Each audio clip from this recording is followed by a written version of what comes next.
ભારત માતા કી જય।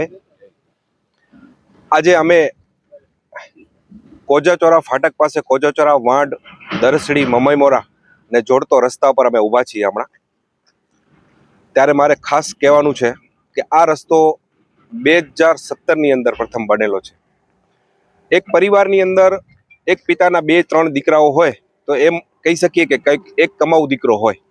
એવી જ રીતે આ જે વાંઢ કોજાચોરા બેન્ટોનાઇટ, બોક્સાઇટ, લેટરાઇટ, અન્ય ખનિજ તત્વોથી ભરેલા વિસ્તારો છે। સરકારને ખૂબ જ કમાઈને આપે છે ટેક્સ વગેરે રીતે, પરંતુ ખરેખર જે કમાઉ દીકરો છે તેને જ એટલી બધી કનડગત અને એટલી બધી તકલીફો છે એનો કોઈ માપ નથી।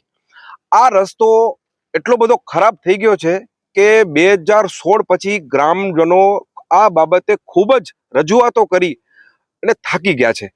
આજે જેમની સાથે ઊભા રહીને ફોટા પડાવવાવાળા માણસો આંખ આડા કાન કરી અને વાત સાંભળવા તૈયાર નથી।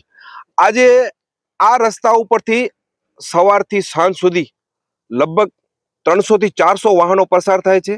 સ્કૂલના છોકરાઓ પસાર થાય છે, તેમજ અન્ય કેટલા બધા વાહનો શેરડીથી ભુજ જવું હોય તો એ વિસ્તારને પણ આ રસ્તો ખૂબ જ લાગુ પડે છે। આ રસ્તા માટે અહીંયાના લાગતા વળગતા ગામવાળાઓએ પોતાની જાન પહેચાન ગમે એ રીતે કરીને અહીંયાના સ્થાનિક મોટા નેતાઓને પણ મળ્યા, પરંતુ આ બાબતે કોઈ પણ ધ્યાન આપવામાં આવતું નથી।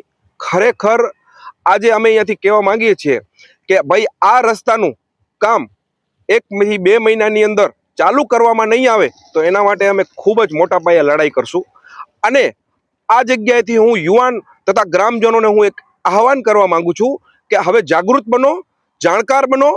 કોઈ પણ જગ્યાએ કોન્ટ્રાક્ટનું કામ ચાલુ થાય તો એનો પહેલા લેટર એની પાસેથી ડોક્યુમેન્ટ માંગો કે ભાઈ કેવી રીતે પાસ થયું છે, કેટલો સિમેન્ટ નાખવાનો છે, એનું જે લેટર છે એ અમને આપો। અને દરેક ગામમાંથી 4 થી 5 જણા એવા તૈયાર કરો કે એ ગામમાંથી સવારથી સાંજ સુધી એક જણ કમ્પલસરી એના ઉપર ઊભો રહે।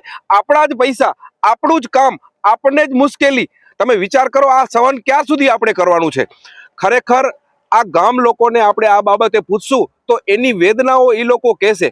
આપણે તો ક્યારેક કામ હોય ત્યારે પ્રસંગોપાત જવાનું થાય, પરંતુ ગામ લોકો આ રસ્તો તમે જોશો એટલો ખરાબ છે કે અહીંયાના લોકોને કોઈ પડી નથી। સરકારી તંત્ર હોય, સીધી વાત કે ભાઈ આ બાબતે અમારી પાસે રજૂઆત કરવી નહીં, તો રજૂઆત ક્યાં કરવાની? તમે વિચાર કરો કે શું કરવાનું? એટલે હું આ મારી સાથે તમામ ગામ લોકો પણ અહીંયા આવ્યા છે ત્યારે હું આપને કહીશ કે એમની પણ વેદના સાંભળો અને જાણો। અને ભારત માતા કી જય। અમે અહીંયા વાંઢ ગામના છીએ, અમને બહુ જ તકલીફ છે। હવે આ વલ્લભભાઈ આવ્યા છે અને એ અમારી અહીંયા મુલાકાત લીધી, બાકી ભાજપવાળા કોઈ આવતા નથી અહીંયા। અને જોયું બધા અમે ગયા હતા અહીંયા 1.5 વર્ષ થઈ ગયો, ત્યારે પણ એ ઇન્ટરલોક નાખી અને હાલ્યા ગયા છે। અને હમણાં પણ અમારા ગામના દિલીપભાઈ સંઘાલ એ કોજાચોરા સુધી રસ્તો બનાવ્યો છે પોતાના ખર્ચે, પણ આ સરકાર હજી સુધી એક ડમ્પર નાખ્યો નથી। ધારાસભ્યને જિલ્લા પંચાયતમાં, તાલુકા પંચાયતમાં બધી જગ્યાએ કીધું છે બધાને, અમને કાંઈ અમારું ગામ પ્યોર ભાજપાઈ છે। 800 થી 900 વોટ મળે છે દર ચૂંટણીમાં એને, હજી સુધી કોઈ આનો નિર્ણય નથી આવ્યો। જો આ રસ્તો એટલો ખરાબ છે કે વાહનોને ચાલવામાં તકલીફ, માણસો પણ અહીંયાથી જઈ શકે એવી પોઝિશન નથી। તમારી સામે જ આ બધું દેખાય છે કે એટલી રસ્તાની દયનીય હાલત છે કે ડામર તો ક્યાંય દેખાતું નથી, પણ જે એનો જે અહીંયા કીચડ જે છે, કીચડમાંથી પણ માણસો બહાર જઈ શકે એવું નથી। અને સરકાર આ બાજુ જે ટેક્સ ઉઘરાવે છે, ત્યાંથી જે વેરા વસૂલી કરે છે, આ વિસ્તાર એક આવકવાળો વિસ્તાર છે અને સરકારોને કરોડો રૂપિયા કમાવી આપે છે। અને રોડ રસ્તાની જો હાલત એવી હોય અને સરકાર જે છે આ રસ્તા બાબતે દુર્લક્ષ સેવતી હોય તો ખૂબ ગંભીર બાબત છે।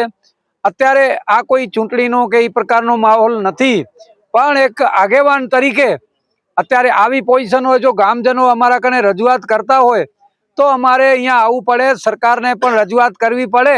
અને જો સરકાર આના માટે કોઈ પણ પગલાં નહીં લે તો બંધારણીય રીતે કાયદાકીય રીતે અને લડત કરીને આ રસ્તો આપણે એને કરવું પડે. કાંઈ કોઈક એમાં માનતા હોય એનાથી કોઈ એવું મતલબ નથી કે તમારું કામ નહીં થાય.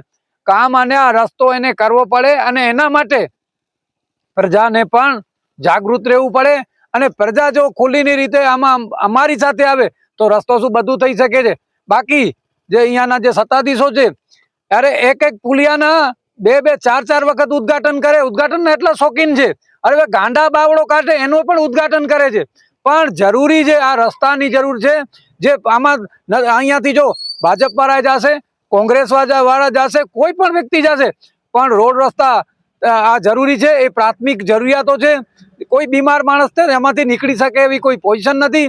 તો સરકારને આપના માધ્યમથી એવી હું અહીંયાથી એક સૂચના આપું છું કે આ રસ્તો તાત્કાલિક ધોરણે બનાવવામાં આવે, નહીં તો અમારે છેવટે તમારા સામે આંદોલન કરવા પડશે. અને પછી તો એ નૈતિક જવાબદારી આ સરકારની રહેશે. વધારે ન કહેતા, જય હિન્દ.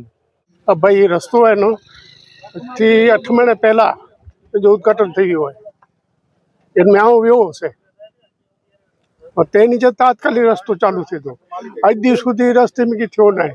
અને ઇન્ટરલોક બ્લોક બધો હતો તેની મનાઈ કે એની બંધ કરાયો હશે ગામની બાજુમાં કે ભાઈ ઇન્ટરલોક આજે જલી દાદો. કારણ કે આવું પણ કંત્રાટી હું કંત્રાટી નવો વિચારું તો હું બીજી ઘાલ છે એની રીતે ઇન્ટરલોક બંધ થયા ને અત્યારે સુધી ઇન્ટરલોક વાર હવા ખાડે પે પૂજા ચોરા સુધી ગયા છે.